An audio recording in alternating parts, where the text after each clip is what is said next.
Welcome to Our Energy Matters with Anthony Manna and Dena Marie. Aloha. Aloha, here we are once again, episode number 57. What does that mean? That means that we have been meeting 57 times, almost consecutively, and that what we do, I always like to start this off this way because it's like our little ritual. I always say that we're doing this because we want to learn from each other. We want to learn about healing with each other because it is a reciprocity, I'm finding. And also the fact that it gives me an opportunity to talk about what I find in your book, Our Energy Matters. I'll give the full title in just a little bit. And I think it's really wonderful that you've changed your Facebook photo to this, which is my favorite. It's one of my favorite parts of the book is the chakra cheat sheet.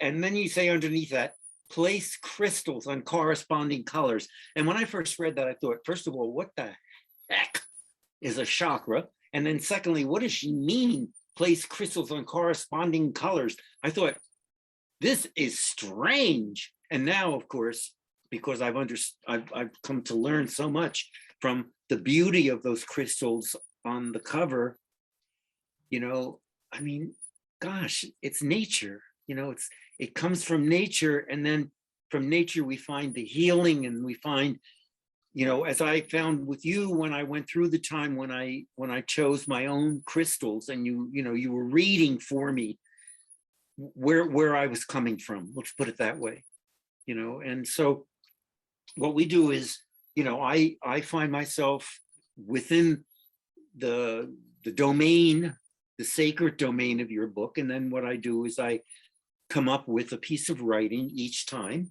And it all started with, I always like to talk about this too, it all started with Loukas and the Game of Chance, which is the book that I wrote for kids probably around ages going up into middle school, from maybe 8 or 9, maybe even 7. I've given it to younger kids too, where their parents read it out loud. So here we are, a story of redemption, loss, and redemption. Loukas and the Game of Chance, illustrated by Donald Babish. And we met first in September 2 years ago. Isn't that amazing? And you had, wow. I know, and you invited me to be on your show, Lift Your Spirits, your radio show on AM radio, alternative radio. And it was a magnificent experience. And I found out about your book, and then I started writing. And so here's my piece that I wrote for today. And it's good because as a writer, it gets me thinking, you know, it limbers me up. I say, buono giornato, buona vita. Good day, good life to our Italian viewers out there. Today's title is Walk the Healing Pathway Continued. Unending a month and high stepping toward another. This is the end of 1 month, right?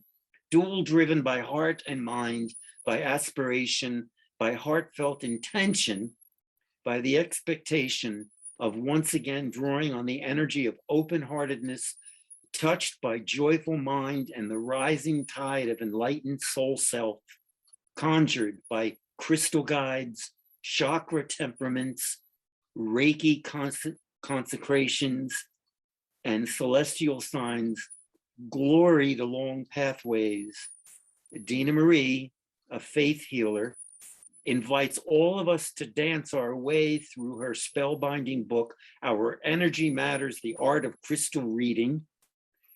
I say it's a sacrosanct book, suffused with healing colors, startled energies, soul stories, spirit memories, offered as sacraments to her seekers, her clients who come to her to heal. Enlivened and startled, awakened by prayerful and playful. We talked about that the last time because it is playful. When you are choosing your crystals, I find that to be it can be heavy, but it's also very playful. How to manifest. This is her other subtitle, How to Manifest. So, and how to manifest our heartfelt intentions. Amen. Hallelujah.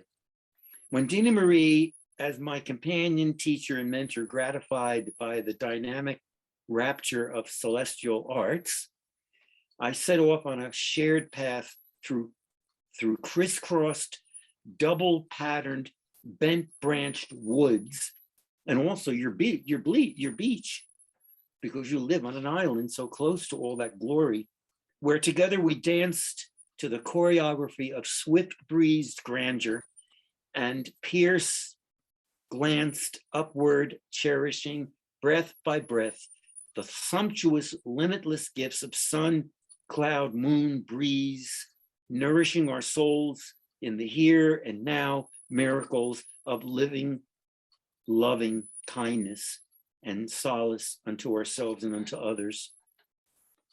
Ah, yes, indeed. Still now, in this very moment, right now, the journey sustains highly burnished trust in the fervent belief that nothing and no one is fixed, that every one of us, seekers,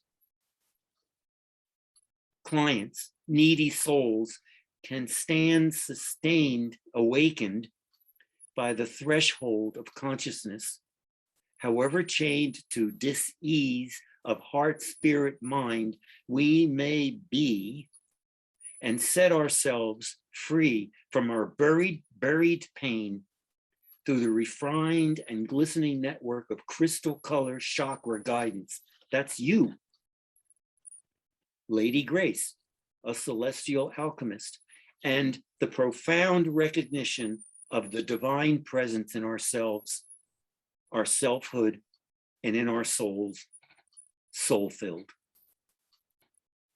And so I did that, you know, and I kept thinking, you in your book, and I'm going to ask you a little bit during the quiz. I'm going to ask you a little bit to talk about that, because I mean, it was interesting to find the divine presence, and looking at the divine presence not so much as the other, but as within ourselves.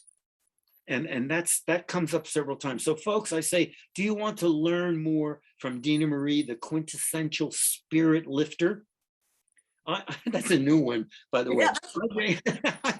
I discovered a gleeful medium that allows me to move close to Dena Marie's blessed guidance, anointed healing prescriptions, and soul-felt solace offered as rituals of recovery for living a fulfilled and happy life.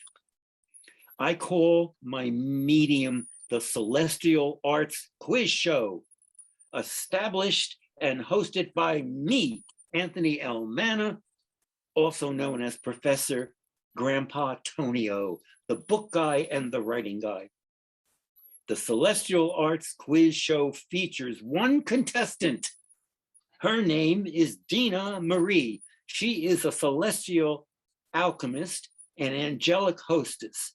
Come forth and illuminate our listeners and viewers curious about your passionate belief in drinking from the wellspring of the energy of open-heartedness, touched by joyful mind, to ride the rising tide of enlightened soul search. I think that should be a poem.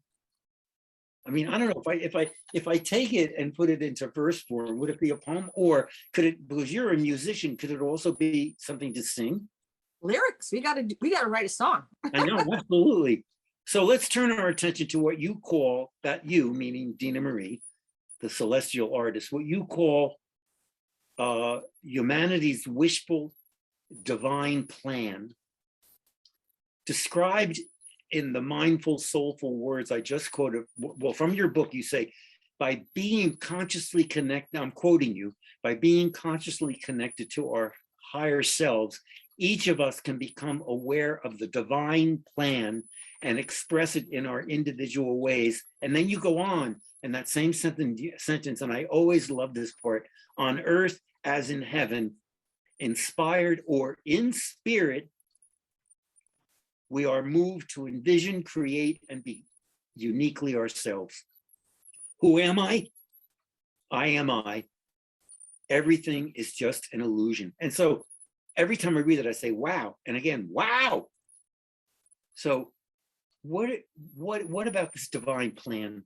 Can you, why did you write that? Okay, then, you know, as we were talking on the phone before we started this, I know, and if I practice this and I tune up my instrument, my chakras, I know that I create the world around me with my energy. So, you know, we've been both going through stuff, but if we can get back into that energy where it feels good and you're in flow, ease, then things magically happen. So yesterday I could have spent some time focusing on something that was broken, that I have no control over. And I rode my bike and it said, you have control of your health, your closest relationships, your finances, and how you spend your time. And that's how it got me through the day. So instead of focus on something that's broken, I went to the beach and I went around the corner, and a heron, it was a male heron. He sat with me for an hour. I mean, and he was grooming himself, and it's like, I looked around and my world was beautiful. And then I walked back to my car, I meet this man and his wife, super hippie-ish, they swim like I do. And I could have done something different with my energy, right? Because that's all I have control over. I could have focused on that one person or that issue, or I could have turned on the television and checked out or something. But instead, I created something beautiful. And that's when I came up with, it's all just an illusion, but it's your illusion. You know, I look around my place. I wake up and I'm really happy with where I'm at. And I step outside and I see 9 acres, and I went to trivia night last night with the guys from work, and they just texted and said, oh, what a great time we had. Thank you for coming. I mean, that's my world right now, but I could have totally shifted it. Like I focused on that guy from the gym that was negative. And then when I quit focusing on him, he went away. I haven't seen him since. Isn't it weird? Like, so that's why the news is so detrimental for your spirit, because it's not focusing on the beauty. And that's why I love doing my show. Marla just did a show today with a man who's a doctor who went in and helped all these people in all these disasters, and the stories he came up with, the victims and the people pulling together, or, you know, focusing on what's working. And every time we have our church, or every time we have our talk, you and I both get steered back to where we're supposed to be. That's why we do this. Precisely. Exactly. That's really a great way to put it, because it just, you know, I will come to you, you know, with, let's say, a problem, or with a new development in my health, as I did today, you know, and you wake me, you know, to what I can do, you know, which is self-healing in a sense, or not even self-healing, because sometimes, like when I had cancer, I needed physicians to do something that I could not do.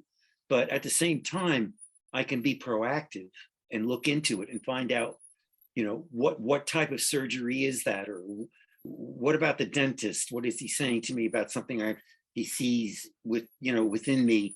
You know, how do I learn to be proactive in that sense? Because that, to me, is like creating my own reality. And it might be too playful to go in this direction, but what if our energy creates dis-ease, which is cancer, or maybe anger or guilt or fear, and all these emotions store up somewhere in our body? For instance, your throat chakra is what you were missing before. We need to do another reading, obviously. You're missing your throat and your power chakra. And then you started writing, playfully writing, and then you your energy opened. And we were talking a lot too from our hearts. So we opened your throat chakra, and then you started to look up, because see, this was so you can look up, and now we just have to keep going there. But right now, I think you got one thing you like to write that flows, and one thing you're struggling with, and you want to do more than you're doing, so you're harder on yourself. Yeah. With the book, yeah, and so you're putting yourself through the ringer. Yeah. Well, you mean the story? Yeah, the story I'm working on. Yeah. Yeah, I get very frustrated because there doesn't seem to be enough time, you know. But that's crazy. You know, I mean, even if I just get a half hour, sometimes I can do a lot, you know. So I'm really working on that. Of what is that then? What am I clearing there in terms of my chakra? Throat chakra. Yeah. You know, it's writer's block again. It's writer's block. And so that's for me. In the middle of the day, I went to the beach. In the middle of the day, normally I go at night, but I needed something to fill my cup. And just when I saw that heron sitting there, but he didn't fly away, it just lifted my spirits, and I was all by myself, and I had to look up. I mean, if I couldn't look up at that moment, then I'm definitely depressed. But I just counting my blessings, and then I went back and started doing some more stuff. I went back to doing business after that, and did some things I didn't want to do, but I did them anyways with a better attitude. How's that? Yeah. And the rest of the night went fine. If I would have focused on that broken thing and got frustrated, gosh, my energy, that's when you spill something and you swear. Like the other day, I had coffee grounds all over my house, but I knew I was in a bad attitude. I was not in a gratitude attitude. Oh, my grandma says, if you get mad in those pants, you can get glad in those pants. Right? Yeah. And I was mad. Well, I mean, and then, there's also the sacredness of another quotation that I've got in my mind from your book is we are the creators of our own reality. And I think that, I pray, there are certain people I pray for with that notion in my mind, in my heart, because I know that I want them to understand that too. I want them to get to know that as a kind of direction for life, but I need to internalize it for myself first. And that means just what you said. It means I live on 8 acres of land, and it's wooded, and I go out there, and and sometimes it's just the chore of going to pick up the mail from the mailbox on the road, but then I forget, and I stop and I just say, come on now, or I go out to the back deck here to water the banana tree, and I forget to look up, but I just say, now stop, I literally have to talk to myself, now stop, and create that reality for yourself, because you have the right to do that, so it's wonderful. I mean, it's wonderful to share these sentiments, and also to have other people hear us talking this way. Well, and in our conversations, you always talk about your yard and going out and watering and all that. So I manifest this, it's twice a week, about an hour, where I water this woman's yard right down the road. And last night I thought of you because I'm out in nature for a whole hour, and I know these plants now, right? Oh gosh, he needs more water, or I could just tell, I know them now. And then 2 deer came, a mommy and a baby, and I'm sitting right next to these deer who I have to shoo away, right? Because they're going to eat stuff. But it was just like, okay, this is magical. But I always envisioned you in your garden. And so then look what I did. I created that in my own physical world, and I get paid to do it. Yeah. But I thought, this is so good for me, because it was right after the heron yesterday that I got to spend some time with the baby deer and a mom. But it was like, I didn't focus on, again, remember the broken stuff. I focused on what I had control over and how I spent my time. And I feel like I was rewarded yesterday by changing my tune. Wonderful. Yeah. Changing my tune. Great way for us. We have to come to an end here, but I think that it's all a gift. It's like a revelation every time we turn around, and I take away that energy with me today, because I'm gonna take the throat chakra, and I'm gonna look at that. I'm gonna look at the prescriptions that you prescribe in your book, which people should know about also. We'll talk about that some other time. I think I thank you, Lady Grace, for teaching and sharing and illuminating. We'll move forward. I say, folks, if you want to learn more or move closer to Dena Marie's wisdom, then listen to her weekly radio show, Lift Your Spirits, on 1150 AM KKNW. And Benny is her producer. And I'm getting to know him. He's a great guy. Her website is dena-marie.com. So you can find out about, not only about her radio program, but about her healing arts in so many different manifestations of that concept. She's also very active on Facebook. Lots of beautiful photographs from the island on which she lives. and a lot of advice about self-care. My website for an interview with Dena Marie is anthonymanabooks.com. If you go to the media section, you'll find the Podbean podcast interviews, and she's there along with writers and illustrators and other important people in my life. And also, folks, if you're looking for some advice about reading and writing with very tiny children, very young children, and also tweens and teens, go to my website. There are a lot of suggestions for reading and writing. And wow, that was a great, I love that one. What was that, number 57? 57. That was great. I there's so much going on, and it's like we slip in and out of it in a sense. But also, I'd like to do a reading soon. That's what we're going to do next week, because we need to do a chakra reading pre-Zoom. Okay, yeah, but then also I'd like people to understand what that means. So can we do it on Zoom, or is that not? Well, maybe we could do that. Yeah, and then maybe we can figure it out by then. I'm sure we can. Great. All right. I'll take a picture of your chakra rocks, and then Rick can put it up there for people to see. Great. Okay, wonderful. Thank you. Thank you. Aloha. Aloha. Have a good one, wherever, whenever. Bye, everybody.